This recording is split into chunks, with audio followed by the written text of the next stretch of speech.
Sa i përket kësaj, do më thonë, në literaturën islame nuk kemi diçka të tillë, njihet në popull ju, do më thonë, këtu në Ballkan, për shkak se që më kalon me studiu edhe në vende ndryshme, ata njohin si Bajrami i Fitrit, edhe Bajrami i Kurbanit, do më thonë, kur themi Bajrami i Kurbanit, ose Kurban Bajrami, është për qëllim se është Bajrami kur përfundon haxhi, dhe nëse shiqojmë nga prizmi fetar, Bajrami i madh është ai pas përfundimit të haxhit, e jo ky do më thonë pas përfundimit të Ramazanit, po si do që tjetë të Zotit do më thonë njën të njëjtë, edhe për nga shpërblimi, edhe për nga pesha, mirë po kanë mbetë kështu të na në popull, si Bajrami i madh, për shkak se 30 sakrific, normal është më e gjatë se sa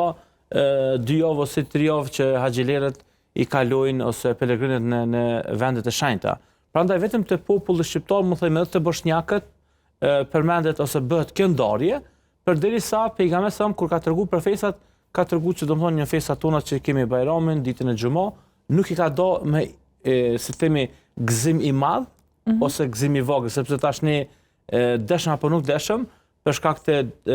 domethënë të perandorisë osmane kanë mbetur terme dhe i themi Bajram. Tash mi thon dikush sot është dita e gëzimit, nuk tingëllon se sot kur ti thosh ti është dita e Bajramit. Po. Për shkak se me shekujt e tërë është përdor ky term. Domethënë është ditë gëzimi, janë disa ditë që besimtarët i gëzohen, i shtojnë vizitat e tyre